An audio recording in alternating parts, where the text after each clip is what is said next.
પણ સાથે સાથે રવિન્દ્રનાથ અને રવિન્દ્ર ભવનના પ્રણેતા નિરંજન ભગતની બંનેની જન્મતિથિ આ જ મહિનામાં આવે છે. એટલે આજનો કાર્યક્રમ શરૂ કરતા પહેલા આપણે રવિન્દ્રનાથ અને નિરંજનભાઈ બંનેને એમના અવાજ સાંભળીને આપણે યાદ કરીશું. Anand, I think you can follow Gujarati, and so you must have understood all that I said.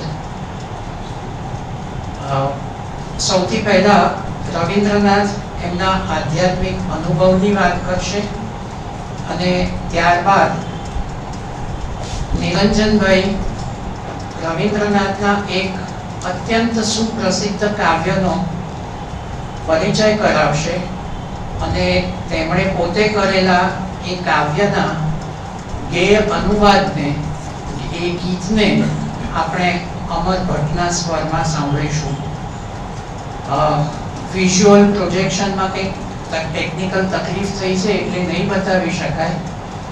એને માટે અને થોડોક મોડો કાર્યક્રમ શરૂ કરવા માટે આપ સૌની ક્ષમા માંગુ છું.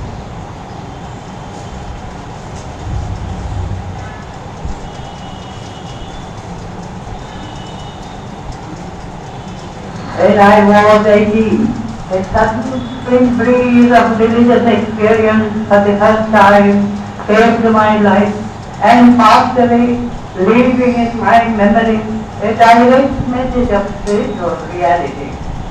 One day, while I stood watching at early dawn, the sun sending out its rays from behind a tree, I suddenly felt as if some ancient mist had in a moment lifted from my sight, and the morning light on the face of the world revealed an inner radiance of joy.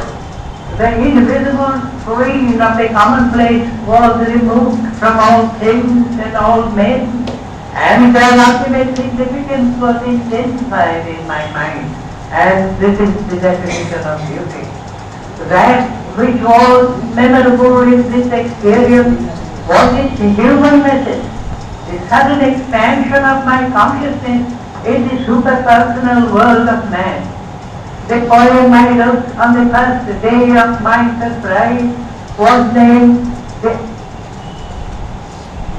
Audio જતો રહ્યો ભાઈ, એટલે જ આપણે એને માટે કહેવા દીધું હતું આપણે. In a cataract of freedom, it found its finality in an unending sacrifice, in a continual union with the sea. After 4 days, the vision passed away, and the mist hung down upon my inner side. In the dark, the world once again put on its disguise of the austerity of an ordinary life.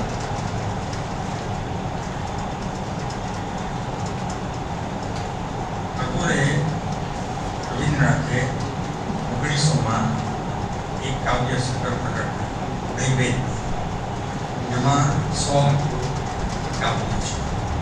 મુખ્યત્વે એમાં પ્રાર્થના છે, મુખ્યત્વે sonnet છે,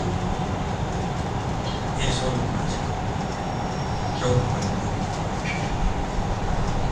એમાંથી એક કાવ્ય અત્યંત સુંદર છે અને અનિવાર્યપણે એ આખા જગતમાં પ્રસિદ્ધ છે. ચિત્ત જતા ભય શૂન્ય જતા શી, ચિત્ત જ્યાં હો ભય શૂન્ય ને ઉચ્ચ જ્યાં હો શી, એ કાવ્ય છે. એનો અનુવાદ છે, પણ હું પઠન નહીં કરું, કારણ કે પ્રસંગ એવો હતો કે રચના સ્કૂલમાં અન્નાબેનને રવિન્દ્રનાથનું ગીત રોજ પ્રાર્થનામાં ગવાય એવી ઈચ્છા. આજે પણ રોજ પ્રાર્થનામાં આ ગીત ગવાય છે. એટલે પહેલા ધોરણથી માંડીને 12મા ધોરણ સુધીના વિદ્યાર્થીઓ આ ગીત ગાય છે અને સમજે છે. એટલે હું 12મા ધોરણથી તમે તો આગળ છો ને, એટલે એટલે હું પઠન નહીં કરું તો પણ ગાયનથી તમે સમજી જશો એટલે હું પઠન નથી કરતો અને ભાઈ અમારે એક ગીત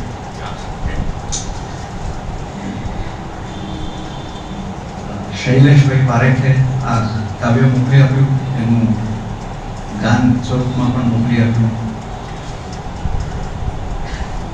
સુરેન્દ્રભાઈ જેટલીનું આ સ્વરાંકન એ પણ રવિન્દ્ર સંગીતના નિષ્ણાત હતા, શિક્ષક હતા સંગીતના.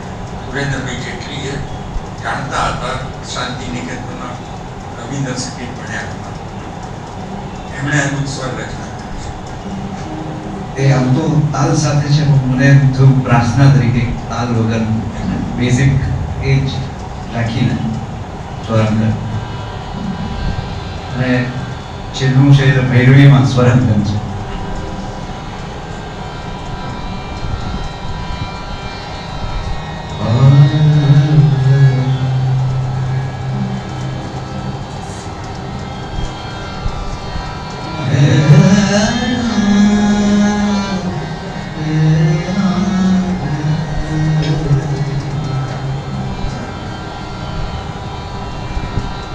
चित्तने जाऊं भय न होए, उन्नत शिर रहे.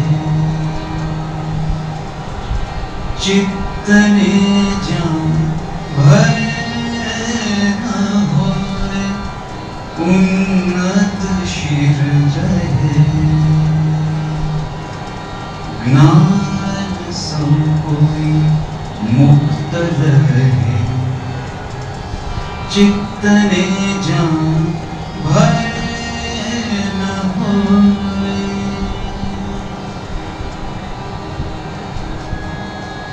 भी तो जहीं घर के भी जगने ना पड़े घेगी. भी तो जहीं घर के भी जगने ना पड़े घेगी. जे भी है ये देवी जहीं, होठ पर वाणी बहे. जे भी है ये देवी जहीं, होठ पर वाणी बहे.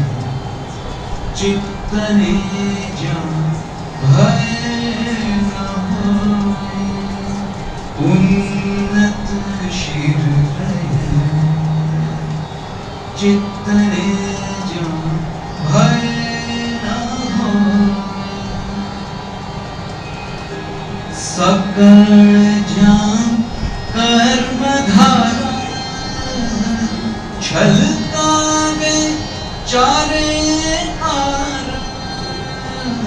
सकल जान कर्म धारा छलकावे चारे आर. वासना नो वहनी तहीं, मन ने ना सेज दहे. वासना नो वहनी तहीं, मन ने ना सेज दहे.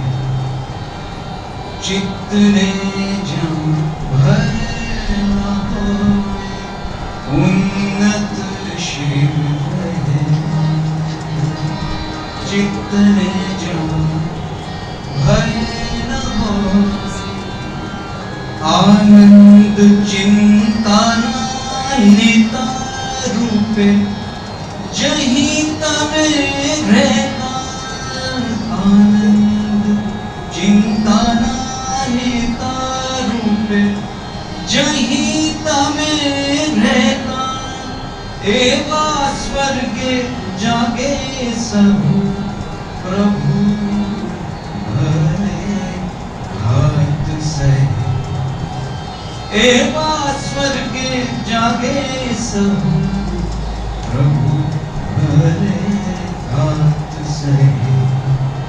चित्तने जाऊं भय न हो. होवे उन्नत शिर रहे ज्ञान सोई मुक्त रहे चित्त ने जान भय न होवे चित्त ने जान भय न होवे चित्त ने जान भय न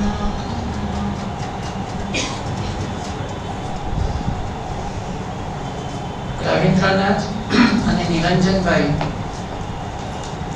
નો આ ઘનિષ્ઠ મિલનનો પ્રસંગ કહી શકાય. રવિન્દ્રનાથના શબ્દો અને નિરંજનભાઈએ ગુજરાતીમાં અવતાર આપ્યો અને સુંદર એક ગીત બનાવ્યું. હવે આપણે આજનો કાર્યક્રમ શરૂ કરીશું.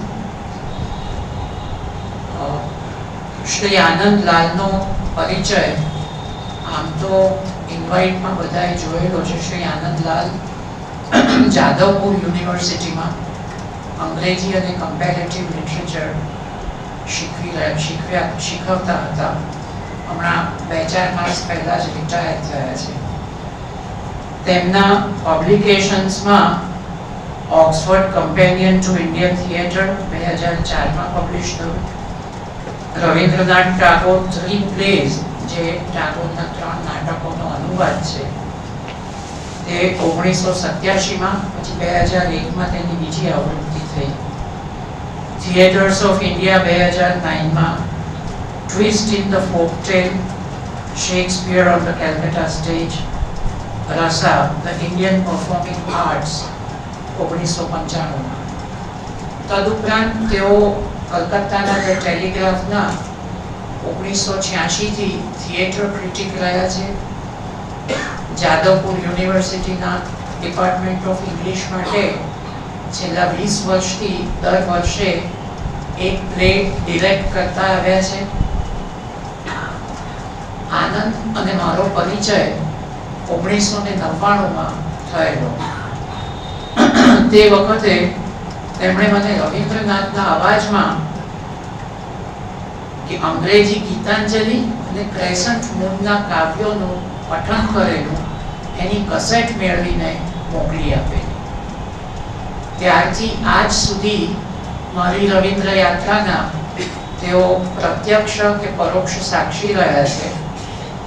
તેમના પિતા ડૉક્ટર પી લાલ રાઇટર્સ વર્કશોપના સંસ્થાપક, જે 1958થી આજ સુધી ચાલે છે અને કદાચ હિન્દુસ્તાનના નહીં પણ જગતના પ્રકાશન સંસ્થાનોમાં એક આગવું સ્થાન ધરાવે છે, પણ તેની વધારે વાત અહીં હસ્તાને ગણાશે. અને ટૂંકમાં કહું તો આજે નાટ્યકાર રવિન્દ્રનાથ વિશે અર્થપૂર્ણ અને આધારપૂર્ણ વાત કરી શકે તેવી એક વ્યક્તિ જો કોઈ હોય તો તે આનંદ લાલ છે.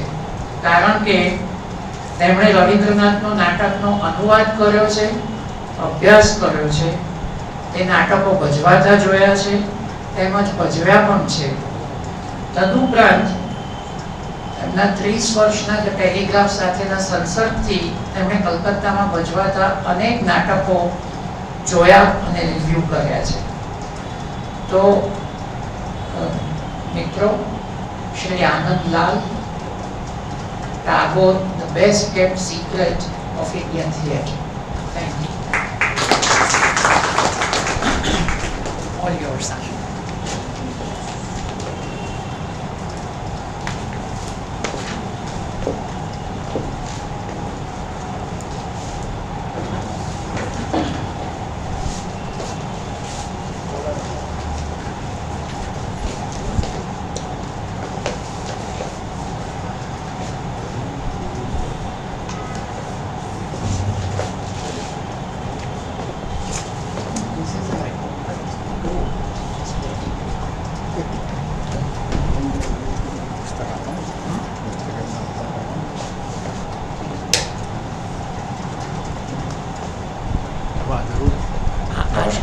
Good evening.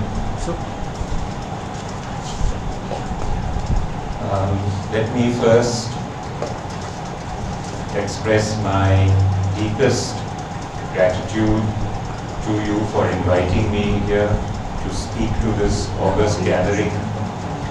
Many of you are very distinguished personalities in your own fields for making time to attend such a, for me, seemingly a minor presentation. I am really very grateful, and I consider it also to be an honor to be invited for this particular occasion because of the father figure whose birthday we are celebrating, Niranjan Bhagat. There are few people like him nowadays in this country of ours, because so many of us are much more concerned, obsessed even with smaller, local, private, perhaps even state issues, that we do not see the larger picture around us today, and also how essential it is, imperative it is, to make the intra and interstate connections that make this country such a unique presence in the world. With so many major languages and so many people, of course, how this country stays together is something that I have always wondered about. The USSR was the last such country that had so many languages, literatures, cultures, and it disintegrated. Let us hope that that does not happen to us. But it is people like Niranjan Bhagat who kept it together, because he thought of a place dedicated to Rabindranath, Rabindra Bhavan, from Gujarat, which is not so unusual if you think of the long connection between our two peoples. At these two extremes of the country, Gujarat and Bengal, somehow over the major part of the 20th century, people have come together. There have been many bridges forged between our two states. But somehow in the 21st century that is not happening as much as it should have. We should really have been building on those foundations that existed previously. I like to joke about it. I have a few Gujarati friends that, to whom I say that the difference between Kemcho and Kamon Acho is only just 2 syllables. So it must be at some time in the remote past that Gujaratis and Bengalis were separated at birth and went to the extremities of the country. But it's time that I think we should come back together and of course cultivate the other populations in this country of ours as well. The other reason why I'm very grateful to you for turning out in such numbers is that while I'm going to make this a little comical, it is of course a very serious affair because of the natak that is going on outside in the country in the name of politics, which you're all aware of and which promises to be much more entertaining as the evening wears on, this particular evening. So you have left that television box behind and come here. I hope I am able to live up to your expectations. It will certainly not be as, I find some of this very funny really, the television, that is to say. And I was just talking about the possibilities of actually what is going on being turned into a prahasa. Because to me some of this is absolute pure comedy, what's going on in the name of politics. So the politicians are giving theatre a bad name. I think it's time for me over here in this little engagement with you to ensure that as far as theatre is concerned, we will make it political. Because, believe it or not, you may not think so, but Rabindranath in his theatre was politicized. In fact, I would even go to the point of arguing that his poetry is not so political. His fiction occasionally does get political, but it's much more easy to understand. It's realistic. You can understand where he is hitting the right political targets. His essays, indeed, his lectures and essays were very often radical and revolutionary in their politics. But other than that, the painting, very often some of the songs are political, but most of the songs are not. He dabbled in all kinds of other creative pursuits and excelled at each one of them. It is in theatre that his artistic creativity was equally political. This is what I would like to present before you today. And I am aware that many of you may not actually know the depth and the widespread range of his theatre work. So, at the risk of perhaps boring some of you who may know about this, I will like to touch upon some of what I consider to be the most important plays that he wrote and directed, so that we know why I am particular about this point I make. He is India's best kept secret in modern Indian theatre. Why is this? Why do we not go back and resurrect, read these extremely challenging, dissenting, protesting plays with which because theatre is, as you know, a medium through which you can get across to the common people. You cannot do that with literary texts, because even now in the 21st century, many Indians are still illiterate, but theatre can get across. Why are we not using these challenging texts? So that is the basis behind the logic behind my talk, and I will now proceed, and hopefully you will pester me with questions afterwards so that I can give you answers to the best of my abilities. At the outset, not only was, of course, Rabindranath a dramatist, but he was also director, actor in most of his plays, choreographer, particularly in the dance dramas, of which you had a leading exponent living in this city, Mrinalini Sarabai.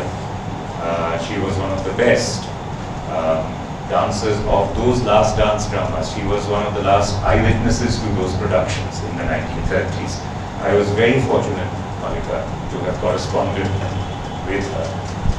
I consider it a privilege. And those bridges I was telling you about, so many from Gujarat went to Shantiniketan. So many from Bengal, also from Shantiniketan, came here, and to Baroda, which of course, as you know, the artistic connection was very strong. But Tagore was also composer of the songs in these plays. Many people don't know that the songs written in all of his plays were written exclusively for plays, for those plays. They were not individual Rabindranath Sangeet which were inserted in those plays. No. When he wrote the plays, he composed those songs for those plays. And some of those have become later on independent Rabindranath Sangeet as well. He was a children's theatre educator. I will point that out later on. He was a theatre theorist as well. So all these coming into one personality, connected only with theatre as far as this lecture is concerned, is something that is really quite unparalleled. There are very few people in world theatre who could do all these things in the world of theatre. Some of you will know that he started his theatrical career at the age of 16, but that was not his original play. The first original play that he wrote was Valmiki Pratitha. and that was in 1881 when he was 19 years old. And in Valmiki Pratibha, he not only was he the lead actor as Valmiki at the age of 19, but he was also directing. He had composed all the music. So he was, again, at that young age, he was doing pretty much everything. One of the important aspects that we should point out over here is, as far as Valmiki Pratibha is concerned, it is, because it is 1881, it is extremely early to have someone write about Valmiki becoming completely upset by the practice he himself was following of sacrifice, human sacrifice, and giving it up in the course of the play. And of course, you know the story about, of course, he left his vocation behind and became a poet. That culminating scene in Valmiki Pratibha, where Valmiki turns to Saraswati, is still something that when we see it in Calcutta, it still sends shivers up our spine, because he has rejected the goddess of violence or wealth and turned to the goddess of education and arts. So this is already at the age of 19, he is thinking along very, very different lines. Two other things about Valmiki Pratibha that I should say. I'm quoting over here one reviewer who noted, "A maiden from a respectable family acted before the public for the first time." This is something that we have forgotten. Nowadays, women act on stage without any problem whatsoever. Well, sometimes they do have problems, but still, it's an equal playing field. In 1881, you are not doing this, especially a respectable family sending their women, their daughters, to act on stage. How horrible could that be? In 1881, he allowed that to happen. He encouraged that to happen. And in terms of the music, he was very bold in refashioning the classical ragas. He knew his classical Hindustani music perfectly. He had been trained in that. But he remodeled them, revised them, broke them, and even adapted a few British melodies in 1881 for that, what is very often called an opera. So I'm spending a little bit more time on Valmiki Pratibha just to let you know. Shailesh, is there a translation in Gujarati? Because I do know that Gujarati has the maximum translations from Bangla of Tagore's plays. But Valmiki Pratibha, I don't think so. you do it. And there are better people. So, Valmiki Pratibha is an excellent text. It's an excellent text. You don't have to do the songs. You can do it just the drama, the dialogue itself can be done. And if you have some songs, that's fine too. So, let me carry on. Along the same lines, a few years later on, Maya Khela in Bangla, 1888. Again, notice what happened. In one of the performances of Maya Khela, the women of the Tagore family acted all the parts, including those of men. 1888. So the reverse. Now we do that a lot now. I mean, not a lot perhaps, but we encourage this too. I do when I direct, that you can interchange genders. What's wrong with that? But in 1888.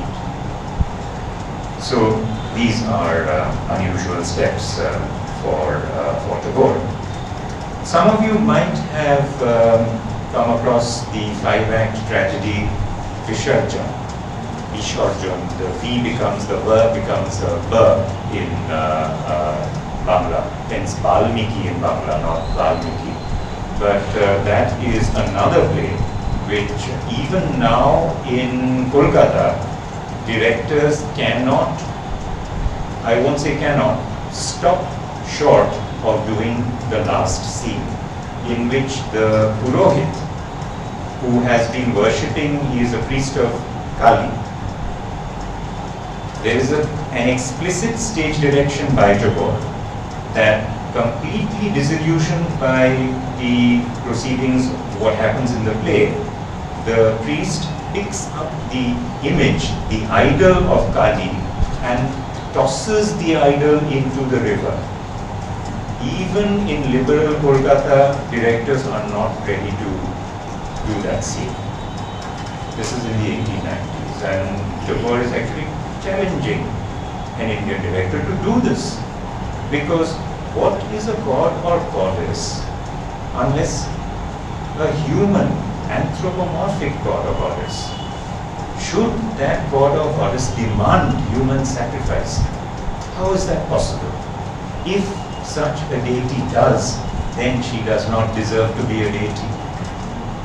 These are very strong thoughts in the late 19th century. So this powerful message against idol worship in that particular play. In Chitrangada, which he first wrote, first version 1892. Many of you might be aware of that. I would just like to say about that it is one of the strongest, even now, texts about female sexuality.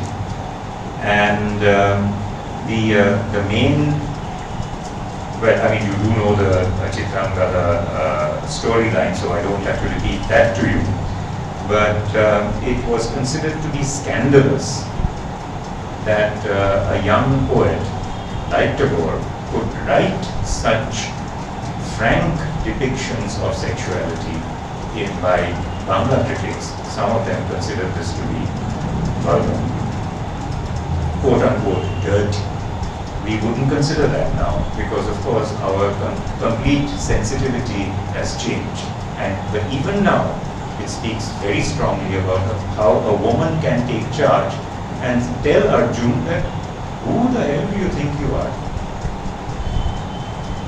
I will do I was mistaken in what I thought might charm you by transforming myself into a physically attractive woman for you. At the end of the day, by the end of the day, that's not me anymore. So again, these deserve to be revived. In 1896, Malini, Shailesh has translated this into Gujarati, so you must read this. I know this very recently and wonderfully. In fact, it was reviewed by someone who said it is a marvelously poetic translation. So Shailesh captured the Bangla style. In Malini is Tagore's first dramatic dramatization, let me say, of his deep respect for Buddhist principles. And this is something that he came back to time and again, his respect for Buddhism. Why? Because of two things mainly: equality among all and the rejection of the caste system, which of course is still a problem. Let me just add one point over here regarding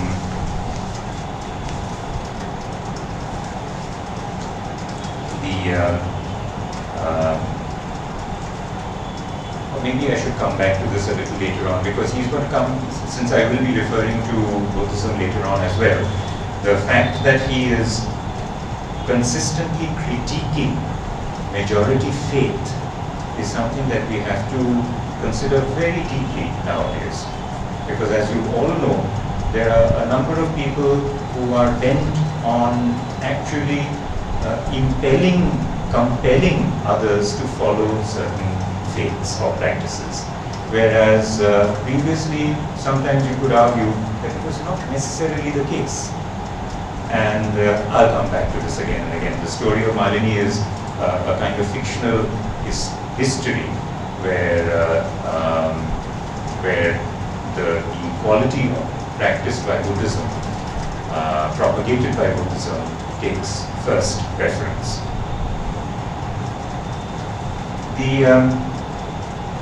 I jump about 6 or 7 years to the time when Tagore himself, in the first decade of the 20th century, decides that there is no more reason for me to follow or try to emulate Western models.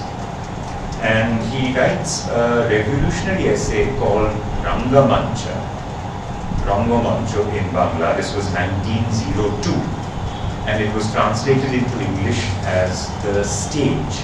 I would like to read out just a few lines from that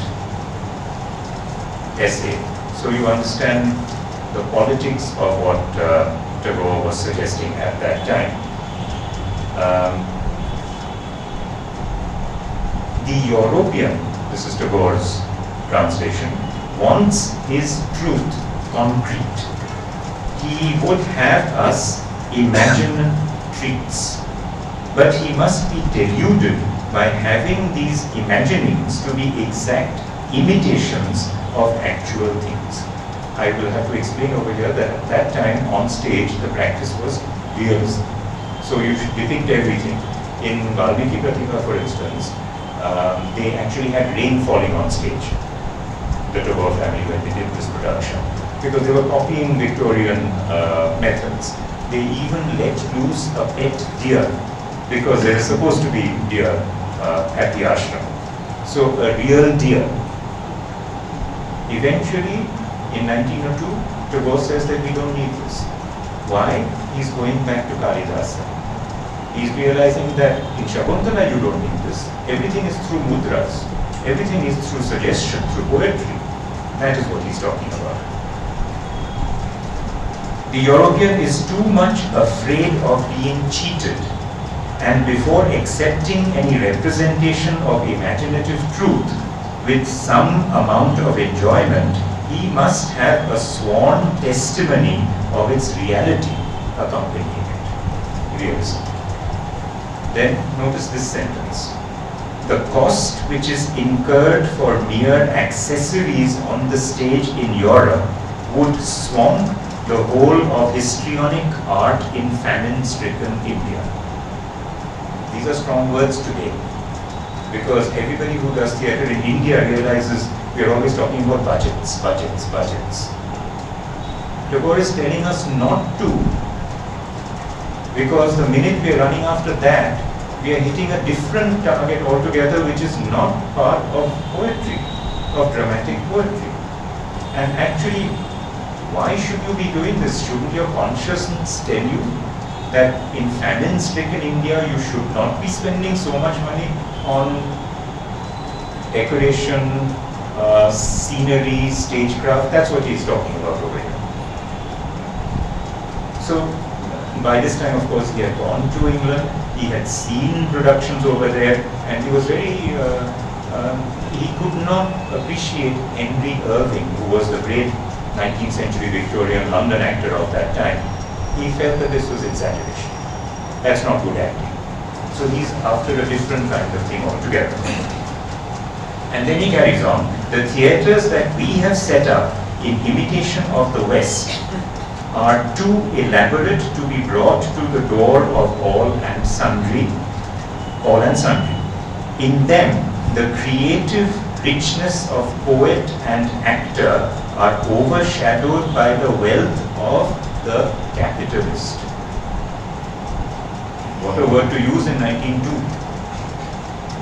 If the Hindu spectator, at that time Hindu was a synonym for India, if the Hindu, meaning Indian spectator, has not been too far infected with the greed for realism, and the Hindu artist still has any respect for his craft and skill, the best thing they can do for themselves is to regain their freedom by making a clean sweep of the costly rubbish that has accumulated round about and is clogging their stage. Now, I have a certain theory about this, the English translation of this essay. I think that this must have been widely read in English translation because it came out in English translation in the Modern Review. It came out the month after Tagore won the Nobel Prize. He won the Nobel Prize in 1913, November 1913. December 1913, this article by Tagore comes out in the Modern Review. So everybody in India is saying, wow, wow, Rabindranath. So I am fairly confident that many people would have just Rabindranath Tagore, seen that name and read this essay. I would ask you who know their Gujarati literature and drama of 100 years ago to look into the Gujarati texts of that time who in 1913-14 might have commented even in their diaries and journals, what an inspirational essay this is. See, I can't do it, I don't know Gujarati. I cannot access your literature. This is the kind of cross-cultural research that needs to be done now. Because why am I saying this? It was a nationally circulated magazine, the medium was English, but given this rise in Tagore's reputation, his views may have influenced a Gujarati director and dramatist as well at that time. That's what I'm looking for, these connections. And then that person might have changed the way they were writing. Quite possible. So these are national ways of looking at Tagore's output. Soon after, he began to actually, in 1902 he wrote this essay. The year before that, Rabindranath had founded his ashram. It was a boys' ashram to begin with in Shantiniketan, as you know. In any case, girls' education was not at that time at all popular. But who would, in addition to that, send their girls 100 miles away from Kolkata? So it had to begin as a boys' ashram.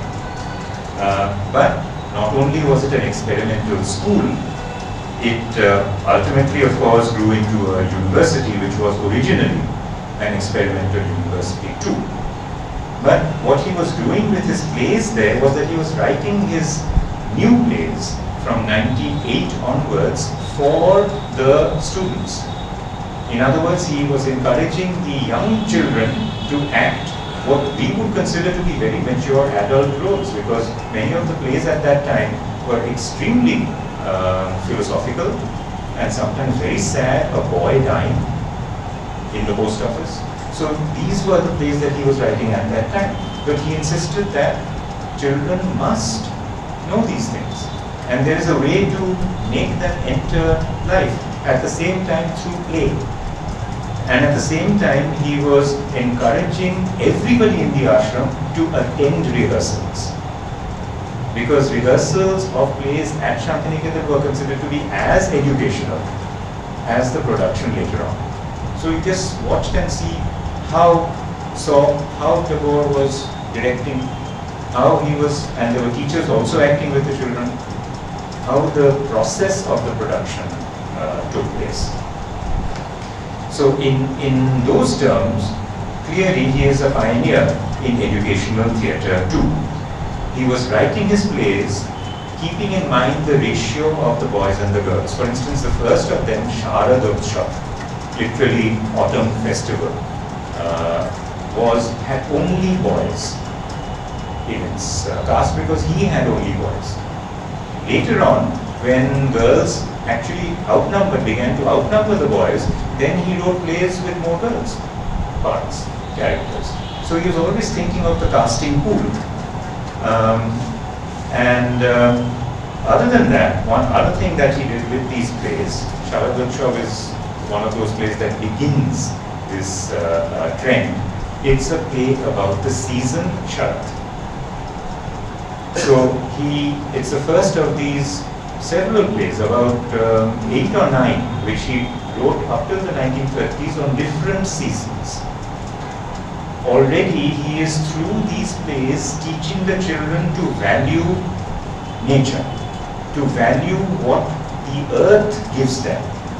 every season has its own richness and value.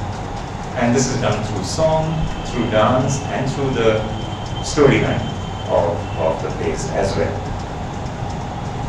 Let me continue, not get stuck in only one period.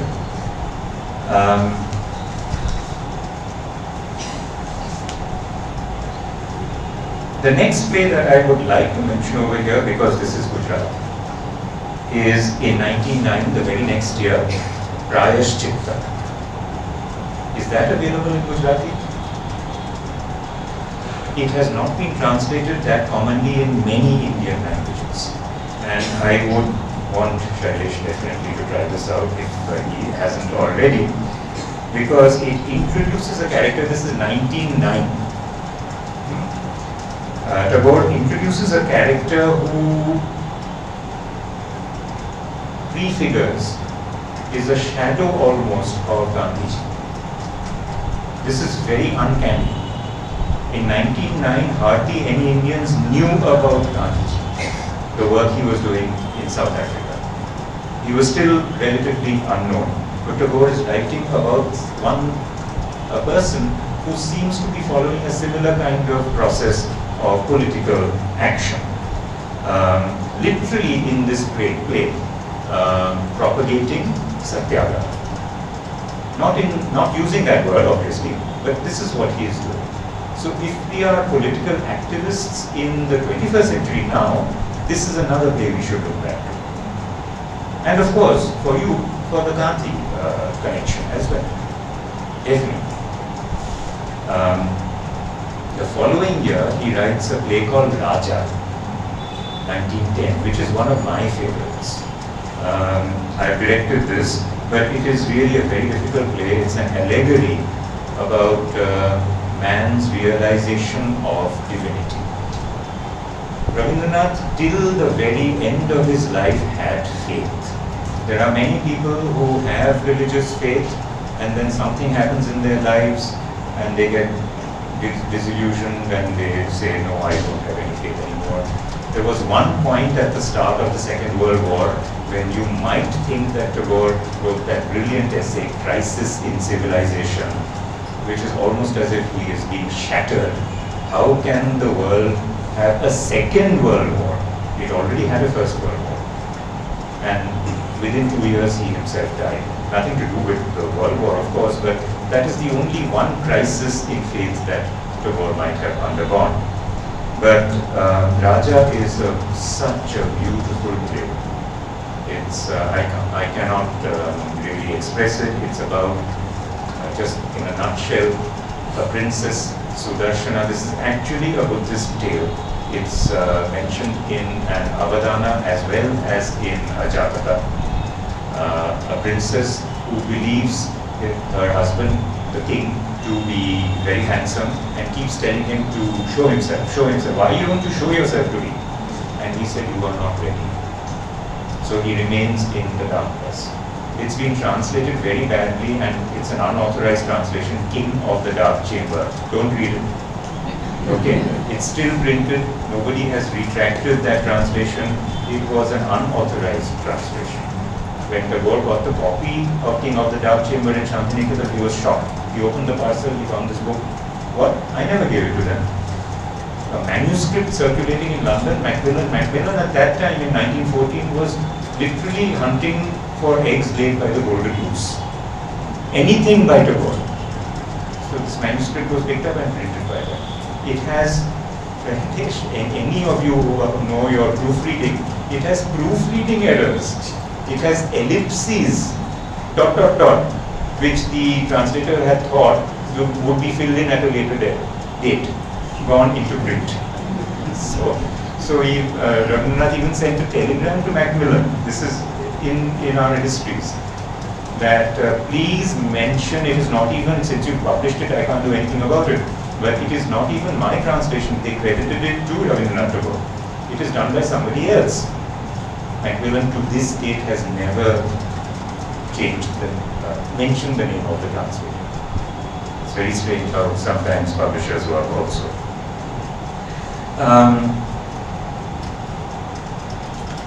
every year he's doing something different. I have mentioned 1908, 9, 10, 11.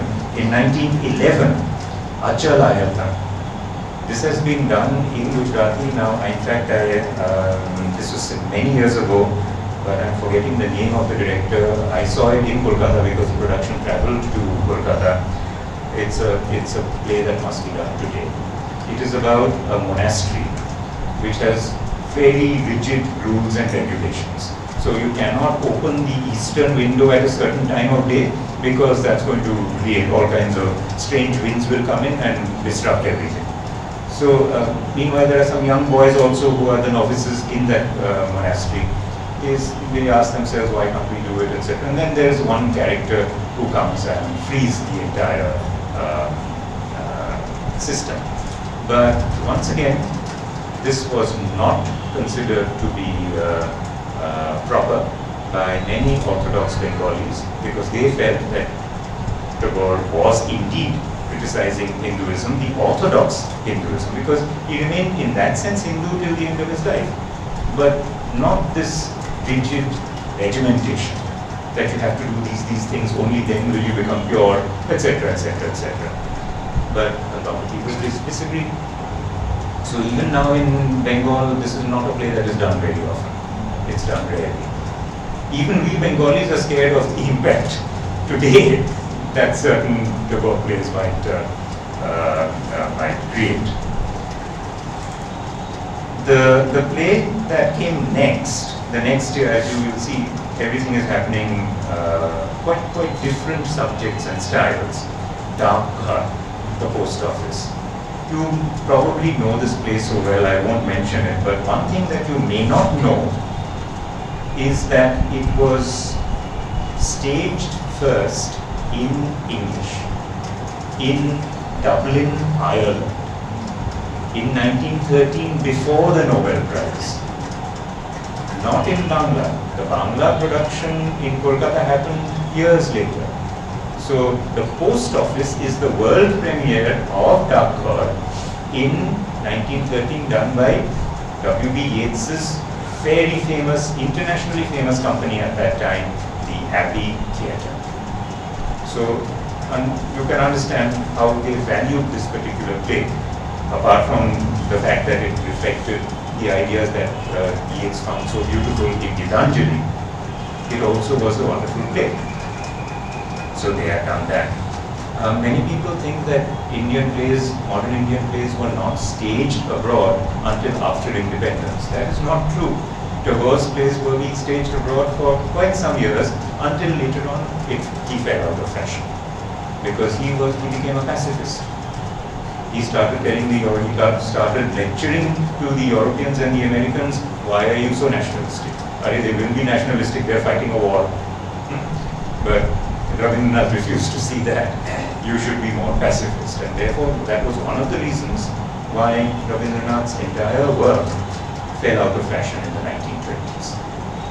But that, of course, is a different story. I don't want to digress into that over here. Let's skip to the next decade. There are the 1920s and the 1930s left. Maybe I should mention one other season play. I'll do that and then go on to the 1920s. Phalguni. Phalguni, literally the full moon in Bengal, the full moon that falls in the month of Phalgun is called Phalguni. This is another beautiful play because of its seasonal connection. But I'd like you to register this fact that this is a play within a play. In European theatre, meta theatre as we call this, a play within a play, starts off in a major way only with Pirandello in the 1930s. We have meta theatre in Sanskrit classical drama. So you can argue that Rabindranath is taking the idea from there. So that's fine, but for a play within a play in 1915 to be staged itself in India is very unusual. In the 1920s, two extremely significant classics, I consider them, must be revived in India again and again now. Muktadhara and Raktakarmi.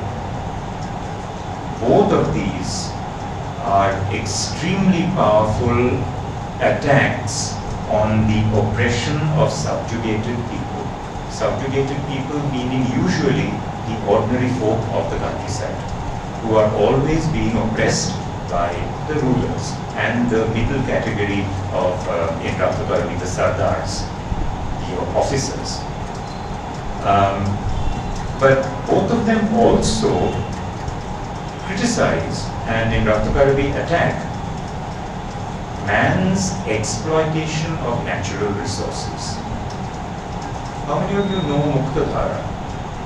It is about the damming of rivers.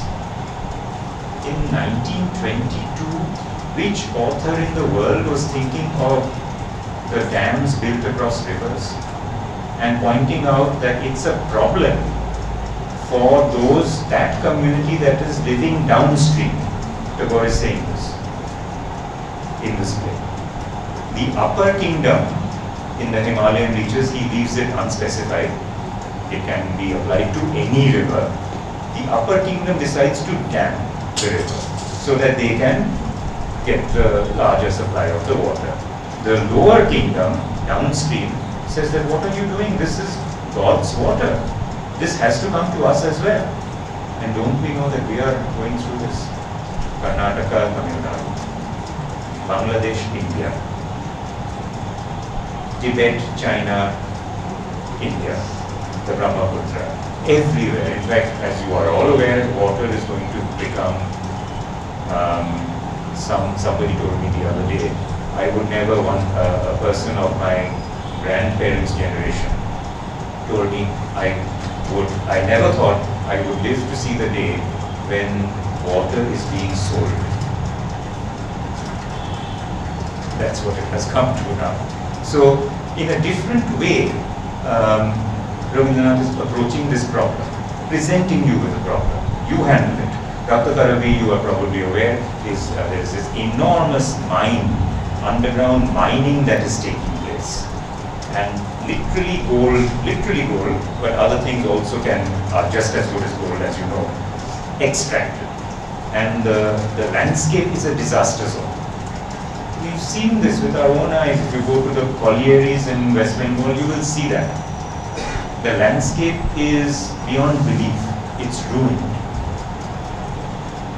So, how do you exploit natural resources? If you use them, you must use them in a sustainable way. Now, the word sustainability is not there in 1920s, but Tagore is giving it to you. And of course, in Raktakarmi, it takes on an imperialistic dimension, because he was very categorical that what he's also targeting in Raktakarmi is the British Empire, which is, of course, looting and plundering our resources. Both of them embody in their heroes the spirit of self-sacrifice for a noble cause. That is the only thing that can hold us together. Self-sacrifice. I won't obviously tell you the storyline, and some of you know that anyway, but I would like to at this point talk about the deep friendship and respect for each other that Gandhiji and Gurudev shared. There have been lots of works written about it, but you may be interested in the latest research that has just come out, the complete correspondence, not the complete full correspondence on all things because that's enormous, but this is mainly the political letters that Gandhiji, Tagore and C.F. Andrews exchanged. This is being edited by Uma Dasgupta, and it's a must read because these people are thinking politics, obviously, and how to deal with the situation that they were in at that time and resist, dissent, protest. So, the next one in the 20s, Nativ Puja. Nati, of course, a dancer. 1926. Again, contrasting institutionalized in Hinduism with the fundamental equality reached by Buddhism, but also, and this is what we forget, the original edition did not contain any male characters, because by this time girls had outnumbered boys. But I also think Tagore was doing this deliberately. He has never written about the intention over here.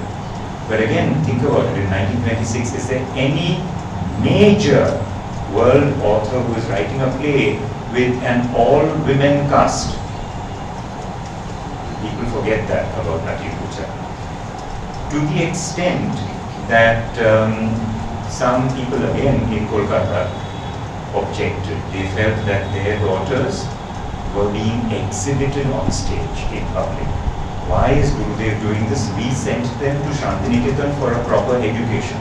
Why is he making them dance and act on stage? Among them was, Nanda Lal Bose, Nanda Lal Bose's daughter. So many such famous people were there. But why do this? They frowned upon this kind of activity. I have a feeling this was the only reason why Tagore, sometimes he did respect what other people said, wrote a second edition where he inserted a bhikshu. And he played the part of the bhikshu. And he was on stage. So it's almost as if his presence on stage makes it all right. So don't worry, I'm here. But either way, I think it's still a very, very strong play. The last of the 1920s plays I would like to mention, Tapati. Tapati is an extraordinarily political play because it's fictionally historical, but it's about the king of Jalandhar invading Kashmir and annexing Kashmir. I directed this play and I deliberately did it in modern dress, and I don't have to tell you what those dresses were. But apart from that, again, in the heroine, Tapati, you have this same idea of self-sacrifice. I won't tell you what she does to herself, but this is a very powerful testament to feminism. And you can argue about it. Some people say that, no, she shouldn't be doing what she did at the end. They call it a kind of surrender. But other people say that, why not? She is making a point. She is standing up for what she believed in. So anyway, it's another of these plays that should be revived. Finally, in the 1930s, actually from Nati Puja onwards, in his later life, now he was in his late 60s and early 70s, he grew fascinated with the incorporation of dance into theatre. As with music, this implementation of dance within theatre resulted from what he felt was a need to liberate Indian classical styles from strict conformity. And instead, in fact, he used to say, even with Hindustani music, it's just virtuosity. Rabindranath used to say, where is the rasa? That's what you're supposed to be expressing. This just playing with notes, and he knew his music very well, is against the spirit of classical music. So also with dance, he said, no virtuosity, no, we will express the emotions. And if necessary, it will be done with a hybrid, heterogeneous. And as you all know, he was constantly bringing in gurus from all over India to teach Manipuri, Kathakali, everything.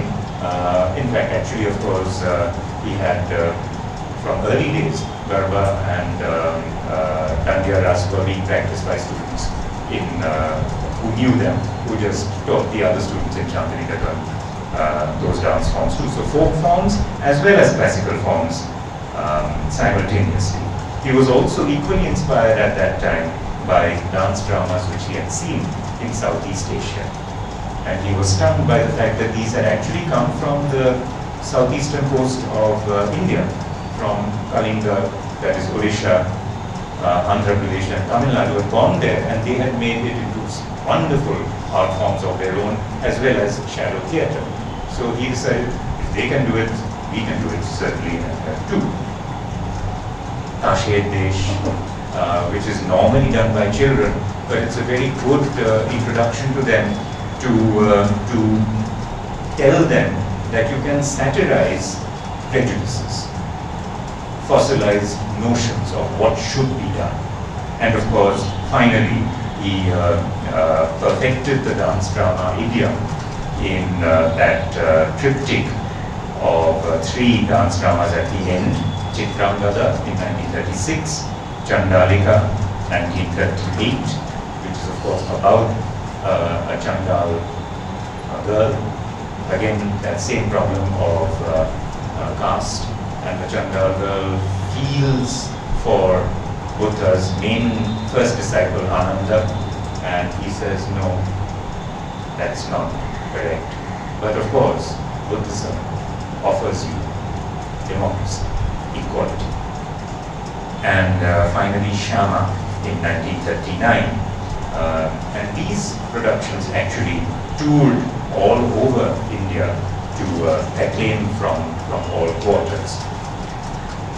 So I think I will pause at this point in terms of the general output that I wanted to draw your attention to of Tagore's in the theatrical sphere, and especially observe the texts that I believe are well deserving of reinterpretation. You don't have to do it his way or the Shantiniketani way. These are in the public domain. You do not have to apply for permission to Vishwabharati anymore. You do it your own way. But their messages are extremely powerful, to the extent that I will even suggest that some of them are more powerful than more realistic plays being written today. Thank you so much. And I'm of course open to questions.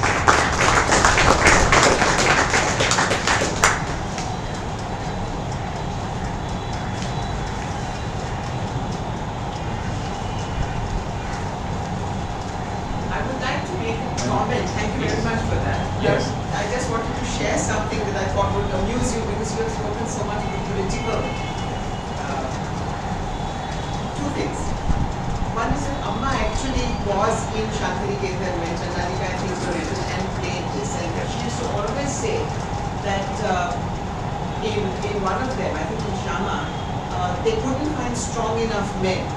So Rabindranath said to Amma, Mrinal, play all the men. So Amma played all the male characters and the other women played that. But you know, in 1979,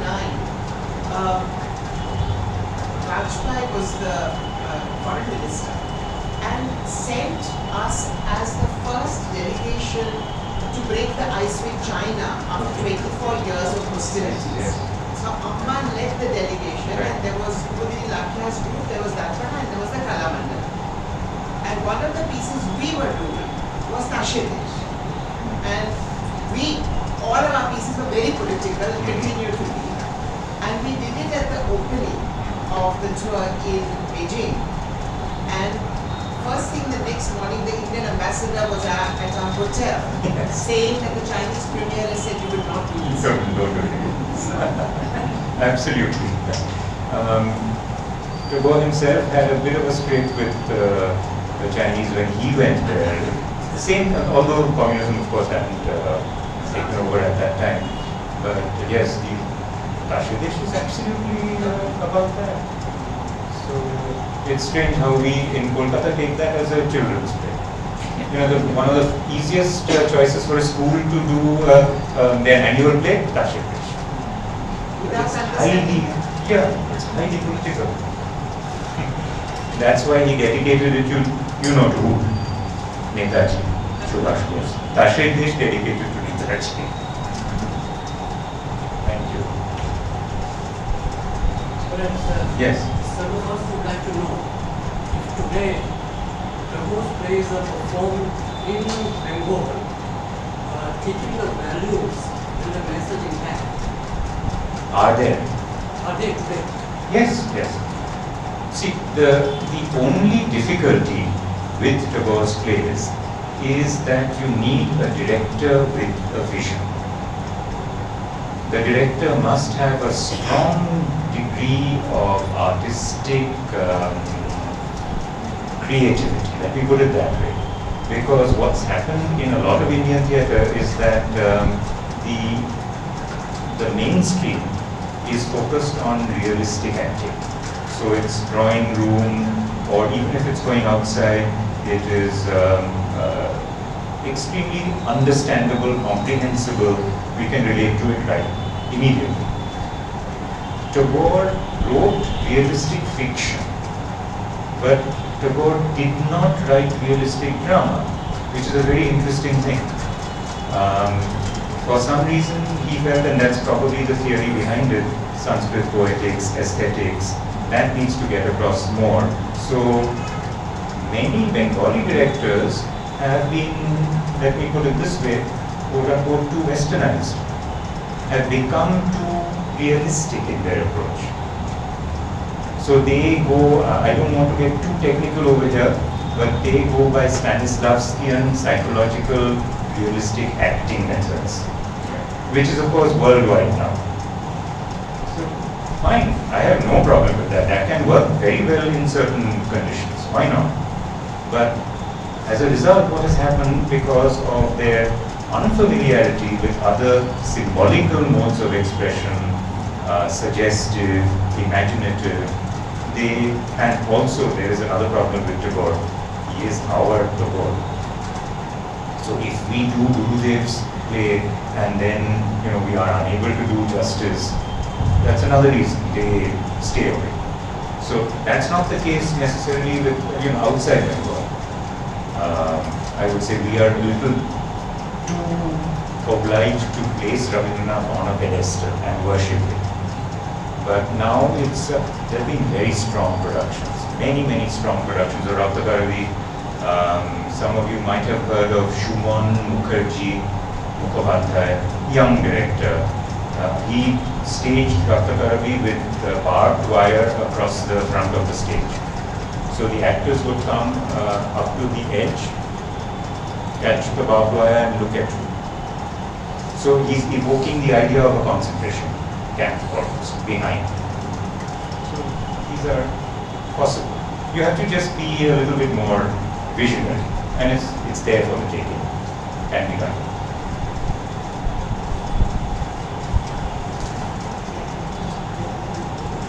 Shailesh.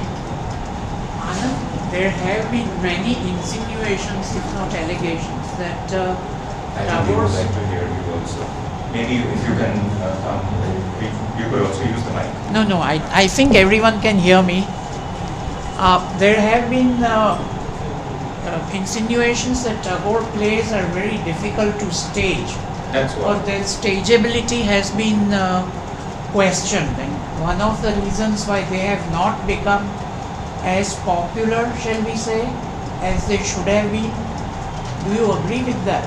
Yes, I will certainly say that they are difficult. I've already made that point. But Shakespeare is also difficult.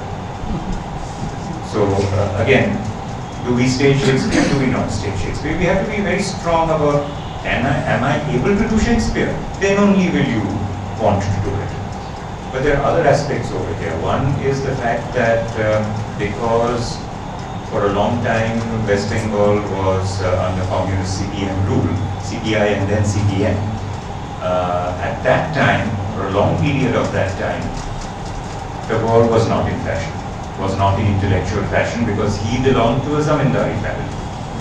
So you wouldn't want to mix with that kind of writer. So that is a kind of other factor to this. Bengal is saying that Tagore is difficult. Actually, it is perhaps a more political reason. That's an additional factor in this. But true, Tagore's plays are indeed tough. You are choosing to do Tagore, then be prepared for solid homework, be prepared for, why shouldn't any theatre production do solid homework, right? But it's just like Shakespeare, it's just like doing a Greek tragedy, you're doing a classic. Okay, take it as a classic and grapple with it, and then take it apart. What is not required, drop. You do not have to stay to the text. Shall I tell you something? I have seen some brilliant Tagore plays, Valmiki Pratibha and Dr. done by inmates of correctional homes. Now we call them correctional homes. I have been overwhelmed. I'll tell you why. Valmiki to them means a different thing completely. They were Valmikis. They have been convicted and placed in correctional homes. They are human like us. What brilliant, emotional, and many of them actually have singing voices, or they used to dance folk, or they may even have acted in Jatra, so they're bringing that talent out. Dr. the way they use Tagore's, even Shambhu Mitra, our great director, said that his language is very difficult, Tagore's language. These inmates from correctional homes spoke it as if it was their language. I've always thought that it is a little poetic, but you will understand. A villager's language is often poetic. Often they will talk in proverbs. Right? They got that immediately. Again, it was a very moving experience for me, because these are people who don't have the training that Malika does, that I do, that you do, in terms of theatre or literature. They got it. What is so difficult about that? If they can get it. So, that's... I would just like to make two comments which are personal observations, and I would like your opinion on that. Come. I would like to offer two personal observations and seek your comments on them.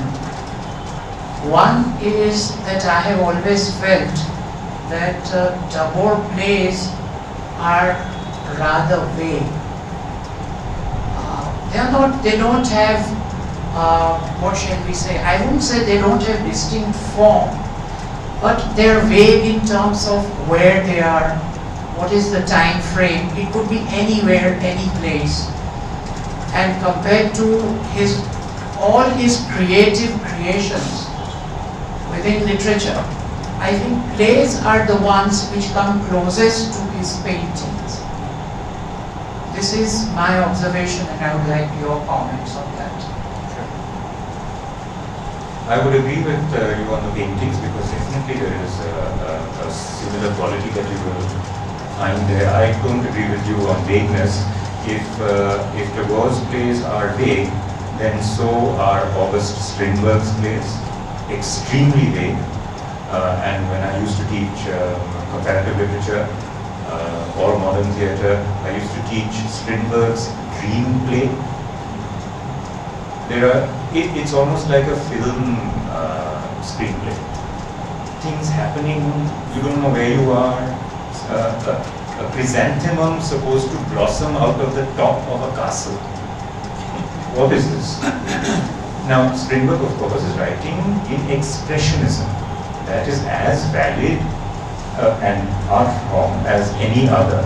Yes, it might be difficult for us to gather, but it's all up to the artist's concern that whether they are able to express it or not. Or if you look at Ibsen's last play, When We Dead Awaken, the old man at the end of his life and his partner are climbing up a mountain, a steep mountain. You cannot do this realistically. Not only that, not only are they climbing up a mountain, they are reaching a point where an avalanche takes place, and they fall off, read the stage directions, they fall off the mountain, and then there's this massive avalanche, and the play comes to a stop. You try to do that realistically, literally, it will become a comedy. It will never work. So he is challenging, these writers are challenging you. I'll tell you why. I'll give you an analogy. who is the best known director of Strindberg? Anyone? August Strindberg's plays? Who is the best known director of August Strindberg's plays? Ingmar Bergman. So you need a director like Bergman, who in Sweden is appreciated, is revered as a theatre director as well as a film director, because he worked in theatre too. So that kind of, that's what I'm saying, thinking of vision. It's not vague. It's really not vague. Every time I have, you will have to put it into a space, which for that particular production of yours might be more real, because you have to explain this to the actors that we are in this certain area, region, zone, whatever. But otherwise, it's not. Perhaps vague is not the right description. But what I had in mind is, no, not poetic, but I mean, he is a king who doesn't want to be seen in light. Right. Now, he doesn't exist really. He has a king who never comes out in Rakta Karani. Yes. He does come out at the end. Yeah, but I mean, that doesn't exist. You know? That is what I mean by vague, or at least not realistic enough. Anyway, this can go on. Yeah, no, I'll explain these But, two particularly. And my next comment is regarding too many messages in one play. You know, he has a basic tenet, but the dialogues, they are so subtle that at times they bring up some equally important aspects of totally unrelated aspect of the main message. Does it not really dilute his main message? No. This is pure Indian aesthetics. This is the relationship between bhava and rasa. So the bhava will kind of, at moments light you up, enlighten you, illumine you. It might have nothing to do with the overall rasa of the play.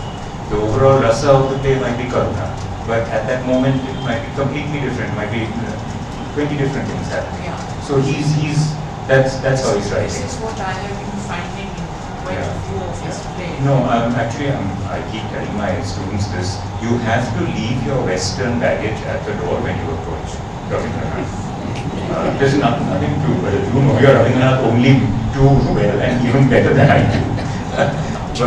but that's one thing that I have realized very often works. For instance, when you say about Raja, this invisible Raja who is in the dark chamber, every production I have seen, although Tagore in his stage direction says dark room, literally, dark room, every production has to throw light. Why? Because we are under the impression that there has to be some light on stage, otherwise little Sudarshana who's asking the questions into pure darkness, it doesn't make any sense. So when I directed that, I said, no, I'm going to take that stage direction literally. So for 5 minutes, the stage was pitch dark. You only heard voices, hers and his. Now, that is a risk that most theatre people will not take. So, these are things where very often one just has to be a little bit more adventurous and try and change the preconceived notions perhaps of many of the audience members who might be expecting certain things. And I got this reaction too. A lot of people in the audience thought that the lights had fused. Instant reaction, right? Lights go, lights go. And they're looking at the lighting designer, you goofed up. That's not the case. That is deliberate, intentional. And these are people who know their Tagore. And much more difficult actually is Rakta Karani, where the Raja, who has been invisible behind the screen in the original design was painted by Rabindranath, expressionist painter. So Ruby had used that design. Much more difficult is how do you show that Raja coming out in flesh and blood at the end when he joins Nandini's hands, two of them to fight, unequal. They are bound to lose. It's going to be a tragedy. We don't see the ending, but they go out to fight. Now that ultimately human being at the end, isn't it going to destroy the personality of the voice of the Raja that was created? That is a more difficult job to do. To make that particular thing convincing on stage at the very end. Before night, I was a bit surprised and shocked at my own incomprehension perhaps. When you mentioned Strindberg's expressionism in response to Shailesh by suppositions. In Miss Julie, That's not expressionist.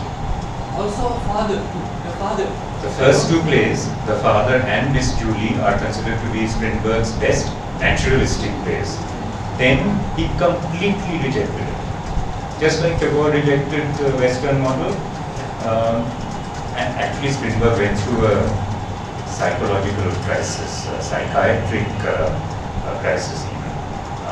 But he came out of it and he wrote these really, I mean, you can call it poetic, you can call it hallucinatory, because these now with our present technology can be done in beautiful ways with lighting and other things too.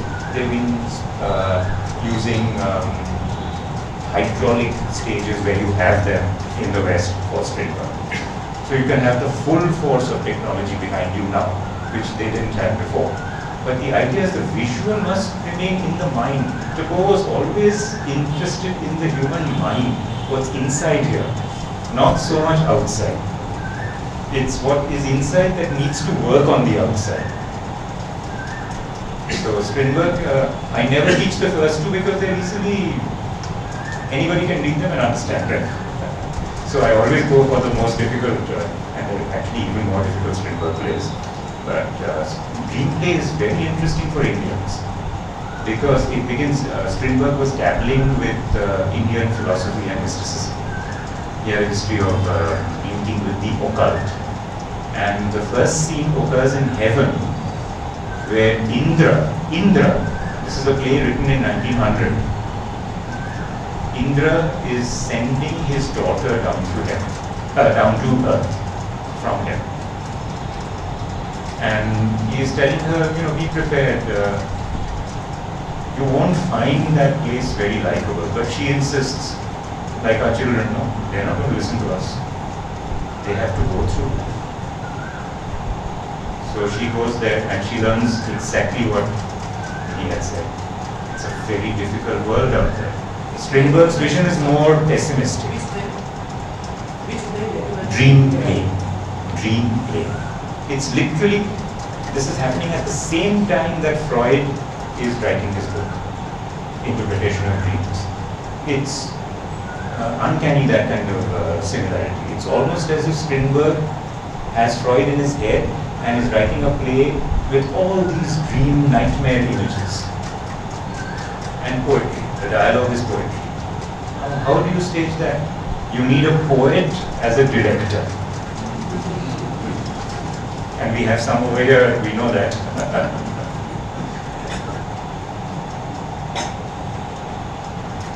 I wanted to comment on... Yes, please. Specifically, As long as I'm not taking more time. No, I think it's... Please. I think that is the beauty of theatre, that sometimes writers challenge the directors and directors accept that challenge. Correct. Even in Hindi plays as well, the Aadhe Adhure was not played, not staged for quite a long time. Yes. Similarly, Jaishankar Prasad's Skandgupta was not Right. staged and people were rejecting that. Yeah, This because they play- considered it too poetic. Yes. Yes. So, but later we accepted that challenge and Right. staged. You have some. For instance, I was reading that it's a not that very good English translation, but Jaya Jaya. That's a wonderful play. It must be great in Gujarati. But I read a very old English translation, and I don't think anybody does those plays anymore because it's considered to be old-fashioned. It's worth reviving. And later those plays which were not staged for quite a long time are like, now they are celebrated like anything. Not all, but some come back. Yeah, Some come Aadhe back Adhure is stronger. one of the most celebrated Absolutely. plays in Hindi. Yes, absolutely.